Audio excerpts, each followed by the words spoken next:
Bon matin, c'est Ombeline. Si vous me découvrez pour la première fois, vous pouvez aller visiter mon site ombelinebecker.com et le fil Instagram aussi qui est l'endroit le plus à jour pour recevoir ma vibration. J'accompagne depuis 10 ans, je suis coach en leadership et j'accompagne les entrepreneurs et les chefs d'entreprise à mettre leur leadership au service de l'amour et de plus grand que soi. Et bien évidemment, à y aligner leur entreprise. Dites-moi bonjour quand vous êtes là en direct. Dites-moi aussi, faites-moi signe aussi quand vous regardez en replay cette vidéo. Je vous rappelle que quand vous écrivez pendant le direct, les commentaires ne restent pas après. Donc revenez, partagez vos commentaires et contribuez à cette conversation.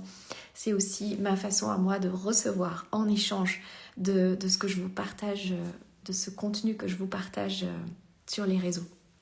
Alors ce matin, j'aimerais parler d'un sujet qui me tient à cœur parce que je me rends compte à quel point, et là je vais plus particulièrement m'adresser aux femmes entrepreneurs. Coucou Manuela.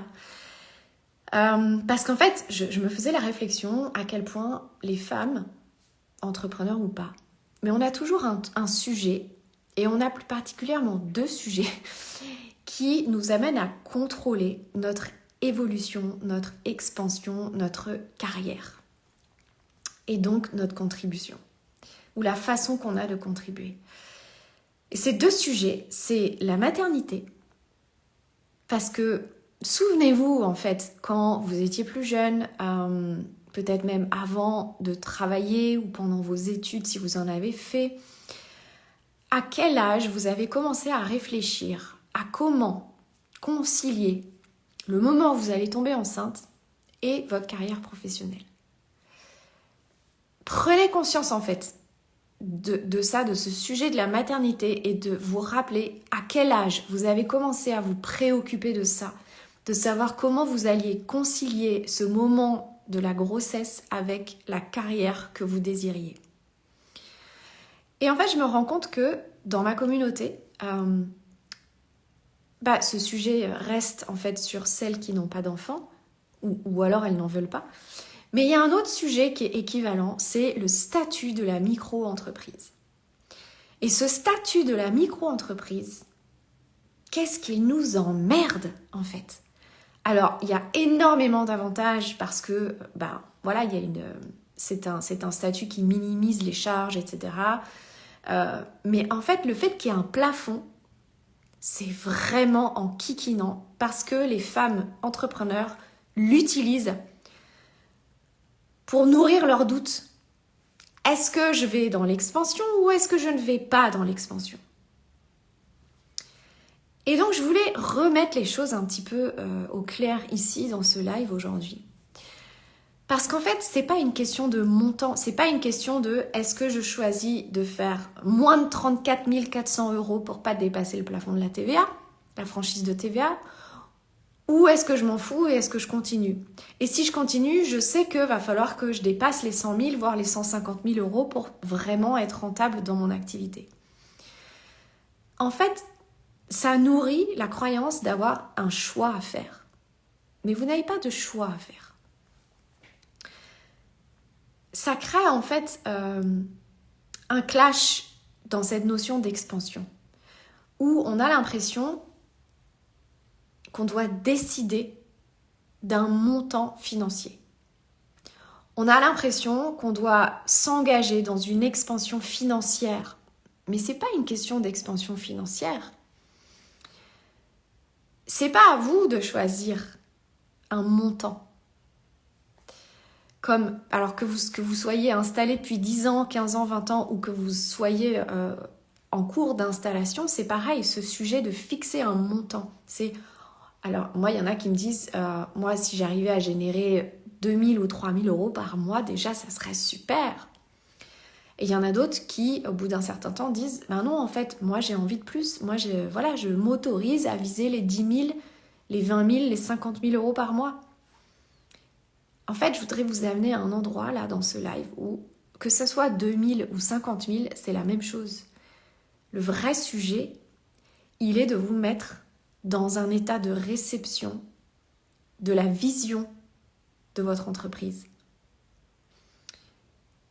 Et trop souvent, en fait, les femmes restent enfermées dans le « c'est à propos de moi ». C'est à propos de mon expansion, c'est à propos de moi ce que je suis capable de générer, c'est à propos de ce que moi je veux comme niveau financier. C'est moi. Et en fait, on ne fait que nourrir l'ego. Or, c'est pas une question. L'expansion, ça n'est pas l'ego. J'ai fait d'ailleurs plusieurs posts sur ce sujet avec la question est-ce que l'ego c'est nourrir Est-ce que l'expansion c'est nourrir l'ego ou l'âme? Et je pense qu'il y a un moment donné, dans l'expansion, c'est important de comprendre que il y a cette guéguerre entre l'âme et l'ego, elle n'a pas lieu d'être, en fait. C'est ni l'âme, ni l'ego. C'est quelque chose qui vient d'ailleurs que vous choisissez. C'est une vision qui vient d'ailleurs que vous choisissez. Et votre entreprise, votre activité, elle est déjà guidée par ça, en fait. Et c'est important de recevoir ça, de recevoir cette vision qui bien évidemment va évoluer. Donc c'est aussi important d'accepter son évolution. Ça fait partie du processus, des étapes du processus d'expansion qui, je vous rappelle, c'est reconnaître. Donc reconnaître peut-être aussi cette nouvelle vision. L'accepter.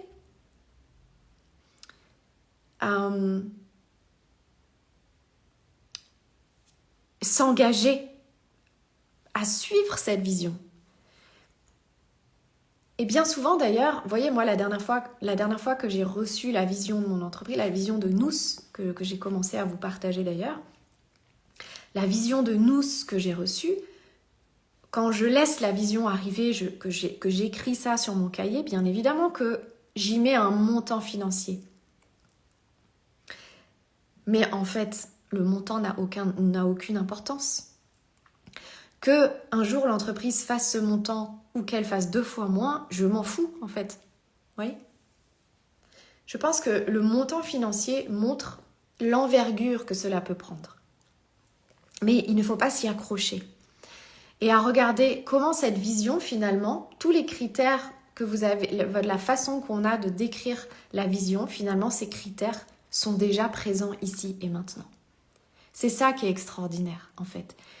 Et plus vous allez recevoir ça dans l'instant présent, plus vous allez recevoir la possibilité que cette vision soit déjà réalisée dans l'instant présent, plus ça va créer l'expansion. Et votre entreprise va suivre un mouvement d'expansion naturelle. Mais tout est question de vous, dans le sens où vous avez besoin de lâcher, vous avez besoin de recevoir, vous avez besoin de vous ouvrir. Il y a une des clientes aussi de Groupe Reliance qui nous partageait de façon très juste à quel point elle prenait conscience que l'expansion, c'était aussi sa capacité à recevoir. Et donc je lui disais, l'expansion, elle est intérieure. C'est comme si c'était une expansion intérieure pour créer de l'espace, en fait. Il faut créer de l'espace à l'intérieur de soi. Et donc le syndrome des entrepreneurs micro-entreprises, c'est que en fait, elles prennent toute la place dans leur entreprise. Et il y en a beaucoup dont l'ego prend toute la place dans l'entreprise. Elles ne laissent pas l'entreprise les guider parce qu'elles croient aussi que leur entreprise est trop petite. Elles croient aussi être suffisantes dans leur activité. Ça, c'est un sujet qui est hyper important parce que je ne suis pas en train de dire qu'elles sont insuffisantes. Je suis en train de dire que l'entreprise, qu'elles ne sont pas si indispensables que ça dans leur entreprise. Et ça, c'est un mindset d'entrepreneur à développer. Ou un mindset plus de chef d'entreprise. Et ça, c'est plus particulièrement les entrepreneurs de l'accompagnement, du développement personnel et spirituel. Elles ont vraiment l'impression d'être indispensables dans leur activité. Parce que, à ce moment-là, le cœur de métier, le cœur de l'entreprise, c'est leur talent d'accompagnante et leurs outils d'accompagnement. Mais c'est un peu ça le piège en fait. Donc vraiment, je vous invite, si c'est votre cas, Et même si vous êtes au-delà, hein, si vous avez beaucoup plus d'expérience que ça, je vous invite à vous rappeler que vous n'êtes pas indispensable et que vous n'êtes pas suffisante dans votre entreprise. Votre entreprise, elle a besoin de plusieurs personnes pour œuvrer là où elle est amenée à œuvrer. Elle a besoin d'une co-création dans la matière.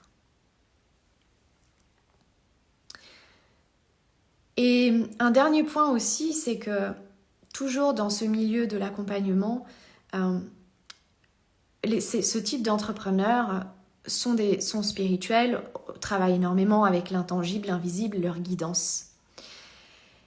Et je vois aussi souvent qu'à un moment donné de l'expansion, elles disent non mais moi j'ai pas besoin des autres en fait, j'ai pas besoin des autres, j'ai pas besoin de l'argent, je vais rester dans la co-création avec ma guidance.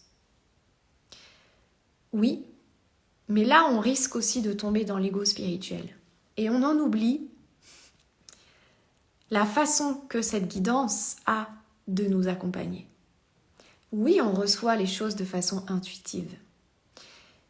Mais le divin agit aussi à travers les autres. Parce que c'est toute cette capacité qu'on a d'incarner notre spiritualité dans la matière. Donc notre mission, on ne peut pas la réaliser seule. C'est une co-création permanente. C'est une co-création entre nos entreprises.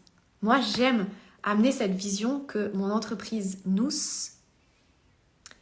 elle est là pour guider d'autres entreprises. Nos entreprises qui sont déjà alignées à ce paradigme du nouveau monde ou d'un nouveau monde sont là pour élever les autres entreprises qui ne sont pas encore dans ce nouveau paradigme. Nos entreprises sont là pour accompagner les autres entreprises, les autres systèmes, les autres organisations dans cette transition vibratoire, parce qu'on est sur un aspect vibratoire. Dites-moi comment ça résonne pour vous, ça. C'est vraiment important. Et vous voyez, moi aussi j'ai vécu et je vis encore parfois cette espèce de guerre entre l'ego et l'âme. Et à chaque fois, c'est de me remettre dans mon engagement à servir l'amour et l'excellence de l'amour. Et bien évidemment, ça me montre tous les endroits où je ne suis pas alignée à l'amour.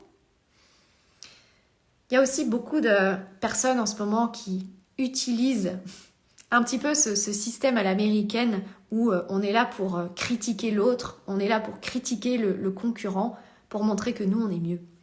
Genre, ah bah eux, ils font ça, franchement, c'est nul, moi, je fais mieux. Non. Ça, c'est typiquement quelque chose, et je le vois aussi avec l'amour. J'ai vu des personnes dire, ouais, alors il y en a qui prônent l'amour, mais en fait, elles ne l'incarnent pas du tout. Donc, c'est du bullshit ce qu'elles racontent. Non. Je pense que c'est important aussi de revenir à quelque chose de beaucoup plus humble, de revenir à notre humanité, de montrer aussi nos failles. Et c'est pas parce qu'on est accompagnant, c'est pas parce qu'on est entrepreneur, c'est pas parce qu'on est influenceur ou leader dans l'évolution des consciences que nous-mêmes on est parfait. Nous-mêmes on continue à être dans notre transformation.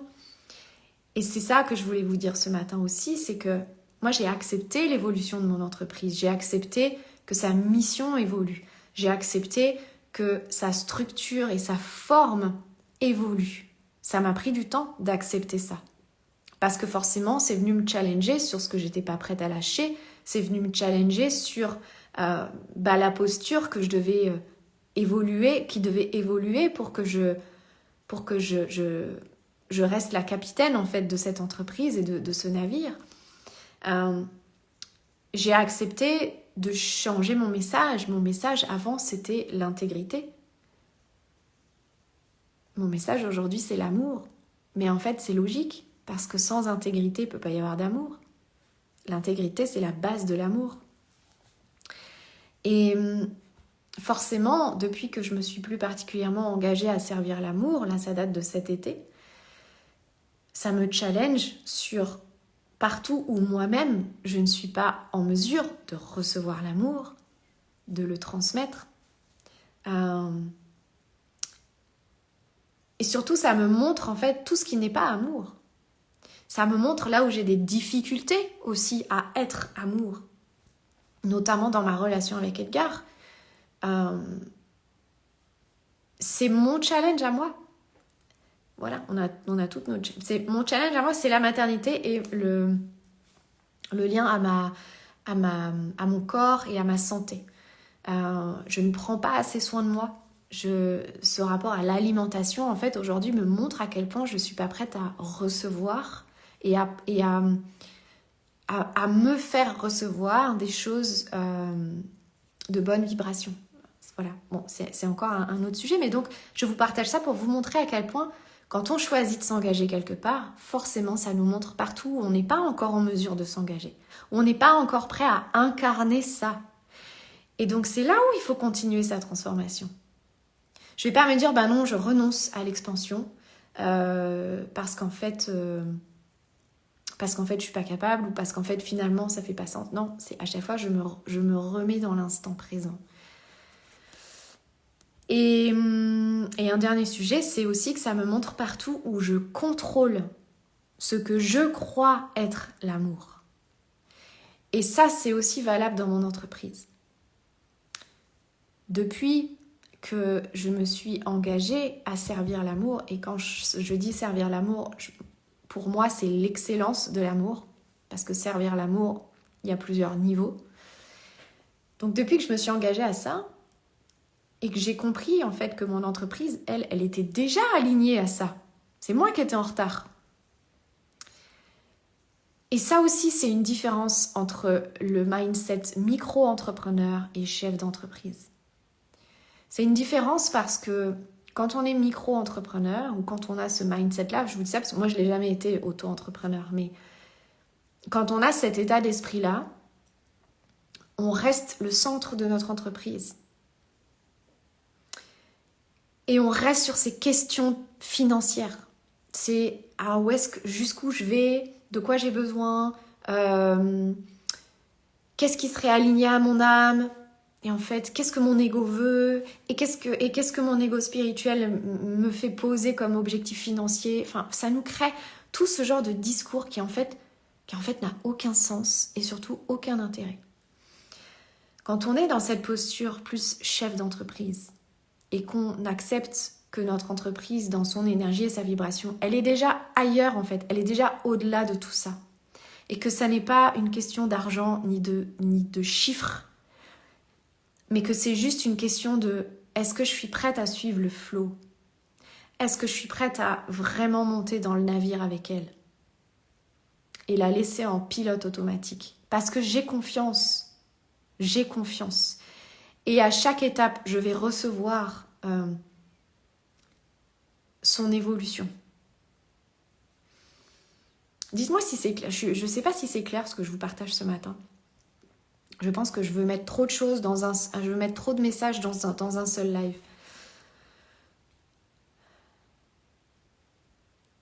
Coucou Nadège. Qu'est-ce que j'entends la distance à prendre avec son entreprise et ne pas trop s'identifier. Oui, c'est ça. La distance à prendre avec son entreprise et puis arrêter de croire que notre entreprise, c'est nous en fait. Et s'ouvrir à cette réalité qui est que nos entreprises Nouveau Monde sont déjà ailleurs, sont déjà plus loin que nous. Et accepter de se laisser guider par ça. Et quand on se laisse guider par ça, on est ouvert à recevoir la vision. Vous savez, cet espace du nous dont je vous ai parlé quand je vous ai présenté mon entreprise dans sa nouvelle vibration. Cet espace du nous où on est dans le vide, où on est dans le rien pour justement se laisser remplir par la vie. C'est la même chose avec notre entreprise. Rester dans cette ouverture, dans cet accueil, dans cette réception de la véritable mission de notre entreprise. Au-delà de nous, en fait, parce que notre entreprise, elle peut très bien continuer à vivre au-delà de nous, elle peut très bien continuer à exister dans une centaine d'années. Pourquoi pas ? Comme ce salon de thé au Japon qui existe depuis 1000 ans. Vous voyez ? Et je trouve que c'est tellement plus sain en tant qu'entrepreneur et en tant que chef d'entreprise, c'est tellement plus sain et c'est tellement plus riche aussi de se détacher et de se laisser guider et porter par son entreprise. Alors ça demande vraiment un ajustement dans sa posture, ça demande à se mettre en réception et ça demande aussi à être accompagné, soutenu, aussi bien dans notre transformation bien sûr, que dans la connexion à notre entreprise. Parce que c'est pas forcément quelque chose qu'on va faire facilement au début, et c'est surtout que la connexion qu'on a avec notre entreprise, elle est biaisée par nos propres filtres. Donc d'avoir une personne qui, elle, est connectée aussi à l'énergie de l'entreprise, ça permet de trier un petit peu les informations et d'aller au-delà de nos propres filtres, de nos propres limitations et de notre ego. Je regarde ce que j'avais pris comme note. Donc, quand vous recevez la vision, forcément, ça vous semble une montagne. Mais de prendre simplement le temps d'écrire votre vision, d'écrire les critères principaux. Et vous allez vous rendre compte que ces critères principaux, ils sont déjà là aujourd'hui. Et de vous rappeler à quel point ces critères-là de votre vision, ça doit être votre priorité aujourd'hui. Je vous donne un exemple. Pour moi, dans ma vision, il y a un lieu. Mon entreprise, il y a un lieu pour nous. Et ce lieu, c'est là où je travaille, c'est là où il y a mon bureau, mais c'est aussi un lieu où je reçois des clients et qui peuvent même dormir sur place. En fait, je me dis oui, ça, je sais pas, un jour ça viendra, mais c'est pas possible aujourd'hui. Et puis en fait, je me suis reconnectée plusieurs fois à cette vision et je me suis rendu compte que tous ces critères, ils existaient déjà, ils étaient déjà accessibles aujourd'hui. Et qu'à chaque fois, je me dis mais en fait, c'est le présentiel. Et le présentiel, il est possible ici. Et le présentiel, il est possible dans cet appartement-là. Et même cet appartement-là peut devenir un lieu où je reçois des clients. Et où peut-être qu'à un moment donné, ils vont même pouvoir dormir ici. Peut-être que le lieu de nous, c'est cet appartement. Les choses peuvent aller beaucoup plus vite qu'on ne le pense. Recevoir votre vision, ça ne veut pas dire vous y accrocher dans les détails. Ça veut simplement dire vous rendre compte des critères de cette vision et à quel point ces critères sont déjà accessibles quasiment tous aujourd'hui. Et plus vous allez apprendre ça, plus vous allez apprendre à recevoir ce qui est déjà là et qui résonne avec votre vision, plus vous allez apprendre à rendre réelle votre vision dans l'instant présent, plus vous allez être dans l'expansion. Je rappelle que l'expansion, ça n'est pas une expansion matérielle, c'est une expansion de votre vibration à vous, c'est une expansion de qui vous êtes, c'est devenir chaque fois une meilleure version de vous. Parce qu'en devenant une meilleure version de vous, vous allez redonner le meilleur au monde. Et vous allez servir l'amour et la guérison de l'humanité. C'est ça l'expansion. J'espère que tout ça résonne pour vous. Alors Lorraine, tu dis quoi? Ça me fait penser à mon déménagement un jour qui est finalement si accessible. Mais c'est exactement ça, c'est exactement ça. Et en fait, par rapport à ce projet déménagement, de dire, c'est quoi en fait les critères de cette vision-là? Et tu vas forcément te rendre compte que ces critères sont déjà accessibles aujourd'hui. Peut-être que, oui, c'est peut-être pas la maison que tu imagines dans cette vision, c'est peut-être pas l'image exacte. En fait, c'est ça que je veux vous dire. Détachez-vous de l'image de la vision et focalisez sur les critères, sur comment vous la décrivez. Et ça, c'est accessible aujourd'hui. Voilà. Donc, pour en revenir au thème de départ, pour conclure un petit peu ce live, ça n'est pas une question de montant d'argent, en fait. Ne vous posez pas la question de savoir est-ce que j'y vais ou est-ce que j'y vais pas. Est-ce que je fais 3 000 € par mois ou est-ce que j'en fais 15 ? Parce qu'on s'en fout de ça. Ouvrez-vous à l'envergure de votre vision. Et puis si vous avez besoin de mon soutien pour tout ça, venez me voir en privé et on va en parler ensemble. Je vous aiderai en fait à identifier ce qui est déjà accessible aujourd'hui. Voilà. Et puis, restez à l'affût parce qu'à propos d'expansion et à propos de notre transformation pour l'expansion, pour les étapes en fait de reconnaître, accepter, s'engager, incarner et œuvrer, parce qu'en fait, c'est à incarner et œuvrer souvent qu'on bug et qu'on dit non, en fait, j'y vais pas. Donc moi, je suis là pour vous tenir la main dans ces étapes-là et que vous continuiez à aller jusqu'au bout de votre expansion, jusqu'au bout du processus, qui après va recommencer, on est d'accord? C'est pas une fin en soi d'arriver à œuvrer, de toute façon après on revient à reconnaître, accepter, s'engager, etc., etc. Ce sont des cycles. Donc pour vous soutenir en fait dans chacune de ces étapes du processus d'expansion, restez à l'affût parce qu'il y a quelque chose que je prépare pour vous. Assurez-vous de recevoir mes infolettres parce que vous allez recevoir aussi l'information de cette façon. Vous avez le lien dans ma bio pour vous inscrire si ce n'est pas déjà fait. Et puis voilà, dites-moi un petit peu comment tout ça résonne, si vous avez reçu la vision de votre entreprise.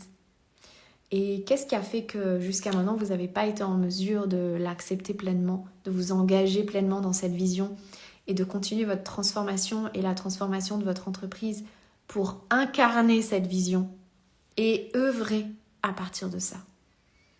Racontez-moi en commentaire, participez, contribuez à cette conversation. Si mon partage de ce matin résonne pour vous et peut inspirer d'autres personnes autour de vous, merci de partager ça en story ou de partager ça rien qu'avec le lien de cette vidéo. Je vous souhaite une magnifique journée, je vous embrasse de tout mon cœur et on se retrouve au plus tard lundi prochain, même heure. Bye.